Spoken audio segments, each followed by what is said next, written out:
दोस्तों, मुझे यकीन है कि आपका नाम भी आपके किसी दोस्त या रिश्तेदार से मिलता जुलता होगा। लेकिन क्या हो अगर आपका नाम किसी बड़े नेता से मिल जाए? ऐसे में आपको क्या फायदे और क्या परेशानियां झेलनी पड़ सकती हैं? आज हम आपको ऐसी ही एक कहानी सुनाने जा रहे हैं जिसका नाम आपके सामने है। कहानी की शुरुआत होती है एक कार दुर्घटना से। सड़क के बीचों बीच एक कार का एक्सीडेंट हो गया है और चारों ओर न्यूज रिपोर्टिंग हो रही है। लेकिन यह रिपोर्टिंग एक्सीडेंट को लेकर नहीं, बल्कि उस चोरी को लेकर हो रही है जो इस हादसे के बाद सामने आई। और दोस्तों, यह कोई आम चोरी नहीं थी। दरअसल कार में बहुत सारा काला धन यानी ब्लैक मनी था, जिसे एक जगह से दूसरी जगह ले जाया जा रहा था। कुछ चोरों ने चालाकी से पहले कार का एक्सीडेंट करवाया और फिर उसमें रखे सारे पैसे लूट लिए। यह पैसा चुनाव के दौरान वोटरों को रिश्वत देने के लिए इस्तेमाल किया जाने वाला था। लेकिन जैसे ही यह खबर टीवी में फैलती है कि चुनावों में सभी पार्टियां वोटरों को पैसे देकर खरीदने की कोशिश कर रही हैं, पूरे शहर में चर्चा होने लगती है। हर न्यूज चैनल इस बारे में बात कर रहा होता है।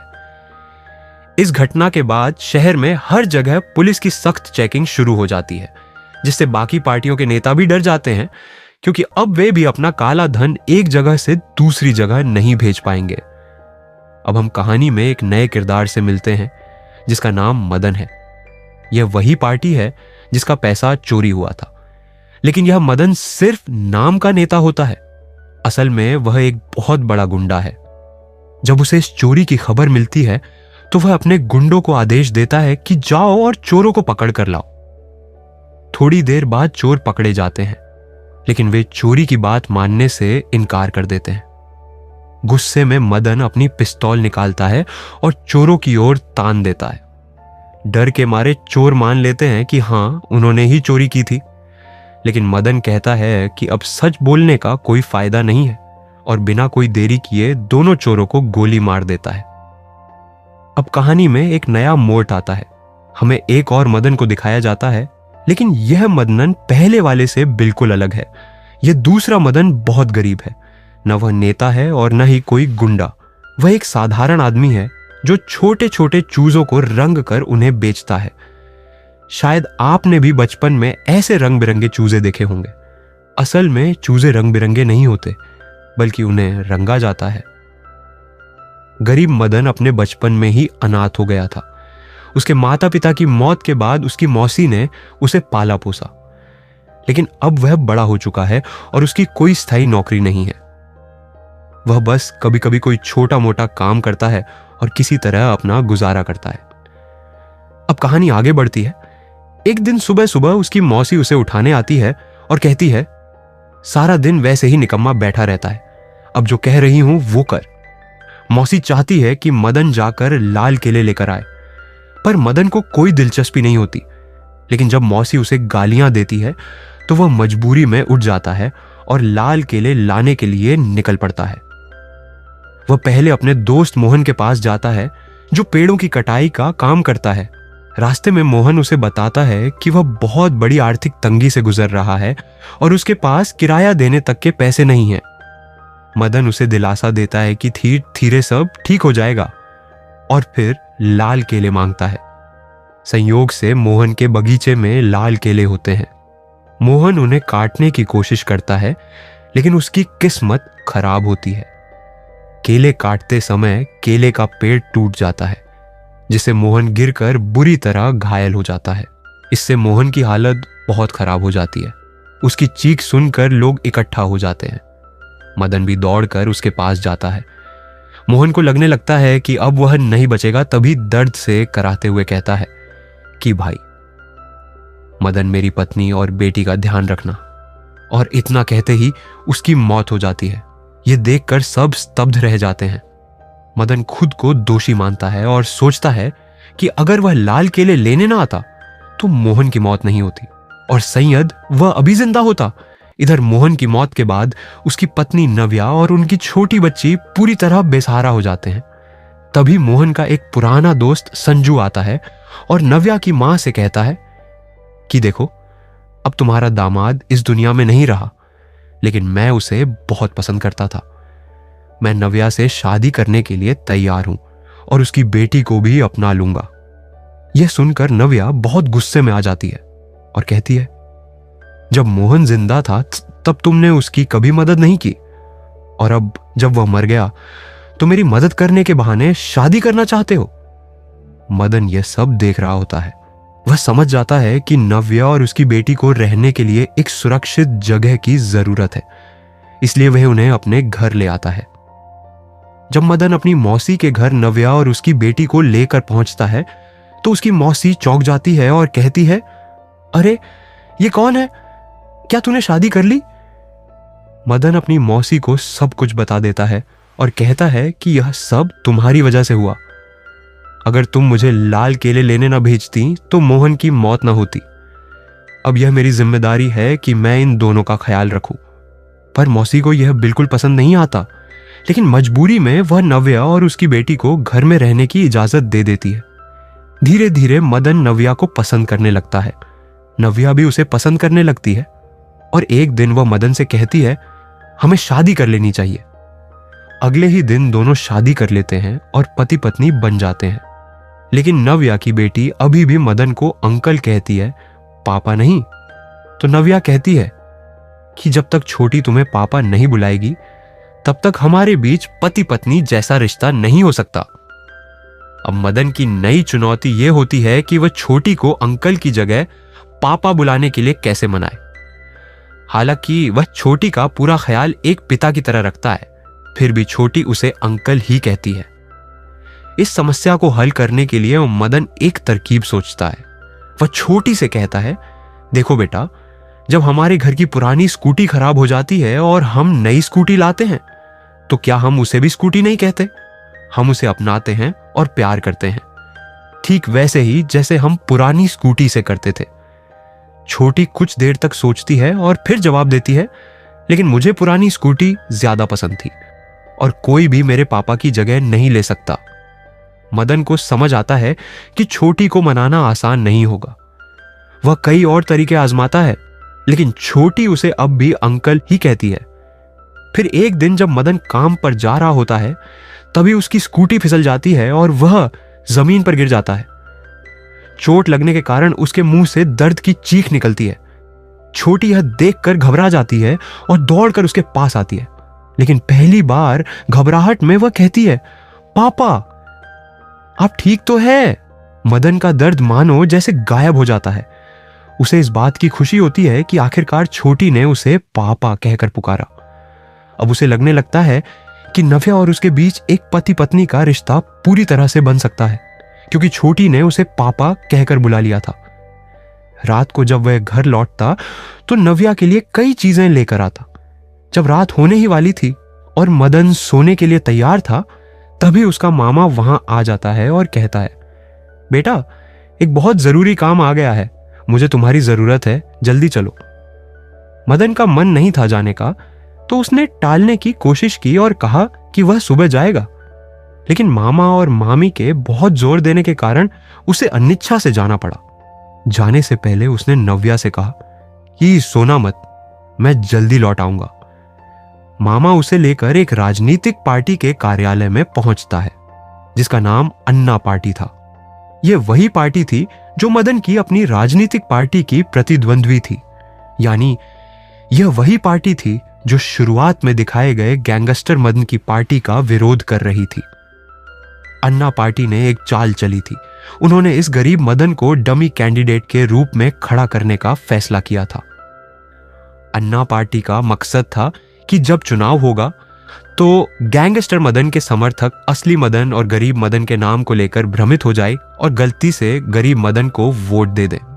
इससे अन्ना पार्टी को फ्री में कई वोट मिल जाते। ये योजना समझाने के बाद उन्होंने गरीब मदन का नामांकन पत्र तैयार किया और उसे फॉर्म भरवा दिया। लेकिन इसी बीच जब मदन घर जाने लगा तो अन्ना पार्टी के लोग उसे रोक लेते हैं और उसका अपहरण करवा देते हैं। लेकिन यह अजीब था कि जिस पार्टी ने उसे चुनाव लड़ने के लिए चुना वही अब उसे किडनैप क्यों कर रही थी। तो इसका कारण यह था कि अन्ना पार्टी को पता था कि अगर गैंगस्टर मदन को यह खबर मिल गई कि उसके नाम से कोई और भी चुनाव लड़ रहा है तो वह गरीब मदन को पकड़कर या तो जबरन नाम वापस लेने को कहेगा या फिर उसे खत्म ही कर देगा। इसीलिए अन्ना पार्टी ने खुद ही मदन को अगवा कर लिया ताकि वह सुरक्षित रहे और गैंगस्टर मदन उसे नुकसान न पहुंचा सके। दूसरी ओर जब गैंगस्टर मदन को यह जानकारी मिली कि कोई डमी कैंडिडेट उसके खिलाफ खड़ा हो गया है, तो उसने अपने आदमियों से कहा कि उस गरीब मदन को मार डालो। इसके बाद गैंगस्टर के लोग पागलों की तरह गरीब मदन को ढूंढने लगते हैं। इस दौरान वो एक जगह उसे ढूंढ भी लेते हैं, लेकिन अपहरण के दौरान किसी तरह मदन भाग निकलता है, लेकिन दुर्भाग्य से वह फिसल कर गिर जाता है। इसी बीच संजू को इन सब बातों का पता चलता है और वह नव्या के पास जाता है। वहां पहुंचकर वह नव्या को सारा सच बताता है, लेकिन संजू अपनी हरकतों से बाज नहीं आता और फिर से नव्या से शादी करने की जिद करने लगता है। इससे नव्या और मदन की मामी उसे गालियां देती हैं और भगा देती हैं। आगे नव्या परेशान होकर अन्ना पार्टी के ऑफिस जाती है और अपने पति मदन के बारे में पूछती है। वहां के एक व्यक्ति उसे बताते हैं कि हमने मदन को अपने पार्टी की तरफ से खड़ा नहीं किया है। दरअसल सच तो है कि मदनन तो दुबई चला गया है, पर नव्या को विश्वास नहीं होता, तो नव्या को विश्वास दिलाने के लिए वे अपहरणकर्ताओं से फोन पर बात करवाते हैं। पिस्तौल की नोक पर मदन झूठ बोलता है, हाँ नव्या मैं दुबई में हूं, चिंता मत करना। और फिर क्या था, नव्या को लगने लगता है कि उसका पति सुरक्षित है। कुछ दिनों बाद चुनाव संपन्न हो जाता है और अन्ना पार्टी की योजना सफल होती है। डमी कैंडिडेट मदन की वजह से गैंगस्टर मदन केवल 700 वोटों से हार जाता है। हार की वजह से गैंगस्टर मदन पागल हो जाता है और बदले की आग में जलने लगता है। इस बीच अन्ना पार्टी गरीब मदन को कुछ और दिनों तक कैद में रखती है ताकि गैंगस्टर मदन उस पर हमला न कर सके। कुछ दिन बीत जाने के बाद फाइनली मदन को उसके घर जाने दिया जाता है, लेकिन जब वह घर वापस लौटता है तो उसका जीवन पूरी तरह बदल चुका होता है। दरअसल कई दिनों तक घर से दूर रहने के कारण पैसे की कमी हो गई थी और मदन का व्यापार भी ठप हो गया था, जिससे पैसे कमाने के सारे रास्ते बंद हो गए थे। तभी नव्या उसे अन्ना पार्टी से पैसे मांगने की सलाह देती है और कहती कि तुमने उस पार्टी के लिए बहुत कुछ किया है, उन्हें तुम्हारी मदद करनी होगी। नव्या की बात मानकर मदन पार्टी के ऑफिस जाता है, लेकिन जब मदन पैसे लेने के लिए पार्टी के ऑफिस पहुंचता है तो उसे पता चला कि उसके मामा ने पहले ही 1 लाख रुपए उसके बदले पार्टी से ले ली थे और अपनी बेटी की शादी करवा दी थी। अब पार्टी उसे और पैसे देने से इनकार कर देती है। इसी बीच मदन की मौसी की मौत हो जाती है और गरीबी इतनी बढ़ जाती है कि मदन को अपना मुर्गी पालन का काम बंद कर सब्जी बेचनी पड़ती है। बड़ी मुश्किल से मदन अपनी परिवार का पेट पाल रहा होता है और कुछ दिन इसी तरह से बीत जाते हैं। तभी एक दिन नीरज और धीरज, जिन्होंने पहले मदन का अपहरण किया था, मदन से मिलने आते हैं और बताते हैं कि हमें फिर से तुम्हें किडनैप करना होगा। गुस्से में मदन उन दोनों पर हमला कर देता है। तभी नव्या उसे रोकती है और वे दोनों अपना दुखड़ा सुनाते हैं और उसे समझाते हैं कि अगर हम नहीं करेंगे तो कोई और करेगा और इस काम के लिए हमें लाखों रुपए मिलेंगे, जिसमें से कुछ हिस्सा तुम्हें भी मिलेगा। मदन सोचता है और अपनी घर की गरीबी देख वह फिर से अपहरण होने के लिए तैयार हो जाता है। इसके बाद मदन को पता चलता है इस बार उसे अन्ना पार्टी ने नहीं बल्कि गैंगस्टर मदन की पार्टी उसे किडनैप करवाया है और उसे उसी के पास लेकर जाया जा रहा है। लेकिन तभी बीच रास्ते में उन तीनों को ही किडनैप कर लिया जाता है और उसे अन्ना पार्टी के पास ले जाया जाता है, जहां गरीब मदन को पता चलता है कि उसके किसी पार्टी मेंबर ने रिजाइन कर दिया है और जिस एरिया से वह जीता था उस एरिया में फिर से इलेक्शन होने वाला है और वहां भी उसका विरोधी वही गैंगस्टर मदन है, जिसके लिए एक बार फिर गरीब मदन को डमी कैंडिडेट के रूप में खड़ा होना होगा। पर इस बार इस काम के लिए मदन उनसे 10 लाख रुपए मांगता है, जो उसे मिल भी जाते हैं। और वहां से निकलने के बाद नीरज और धीरज उसे गैंगस्टर मदन के पास लेकर जाते हैं। वहां पहुंचने के बाद गैंगस्टर मदन उसे खूब मारता है और गुस्से में चिल्लाता है, तेरी हिम्मत कैसे हुई मेरे खिलाफ खड़े होने की। लेकिन उसके आदमियों ने उसे समझाया कि चुनाव के समय उसे मारना जोखिम भरा होगा, इसीलिए वह नीरज और धीरज को मदन को अगवा करके रखने के लिए कहता है, ताकि अन्ना पार्टी के लोग उसे डमी कैंडिडेट की तरह खड़ा न कर सके। इसके बाद नीरज और धीरज उसे अपनी जगह ले जाने लगते हैं। तभी बीच रास्ते में मदन उन अपहरणकर्ताओं से विनती करता है कि उसे अपनी पत्नी और बेटी से मिलने दिया जाए। इसके बाद जो तुम कहोगे वह मैं करूंगा। वे दोनों मान जाते हैं, लेकिन जब वह घर पहुंचता है तो वहां अन्ना पार्टी के गुंडे भी आ चुके होते हैं, जो उसे ही किडनैप करने के लिए आए थे। इस बीच नीरज और धीरज को भी इस बारे में पता चल जाता है और दोनों पार्टियों के गुंडों के बीच जबरदस्त लड़ाई छिड़ जाती है। इस हंगामे के बीच मदन अपने परिवार को लेकर पीछे से जंगल की ओर भाग जाता है, लेकिन तभी उसे याद आता है कि उसने 10 लाख रुपए घर पर ही छोड़ दिए हैं। वह वापस घर जाता है जहां लड़ाई अभी भी चल रही थी। इसी का फायदा उठाकर वह चुपचाप पैसे लेकर वापस भाग जाता है। इसके बाद अगले सीन में हमें दिखाया जाता है कि मदन 10 लाख रुपए से एक नया पोल्ट्री फार्म खोलता है, जिसमें 200 से ज्यादा लोग काम कर रहे होते हैं, यहां तक कि नीरज और धीरज भी। और इसी के साथ किया मूवी समाप्त हो जाती है। यह कहानी हमें दिखाती है कि राजनीति में गरीबों को सिर्फ एक उपकरण की तरह इस्तेमाल किया जाता है, लेकिन अगर वे समझदारी से काम लें तो अपने हक के लिए खड़े भी हो सकते हैं। अगर आपको हमारा वीडियो पसंद आया हो तो इसे लाइक करना मत भूलिएगा। आप चाहे तो सब्सक्राइब भी कर सकते हैं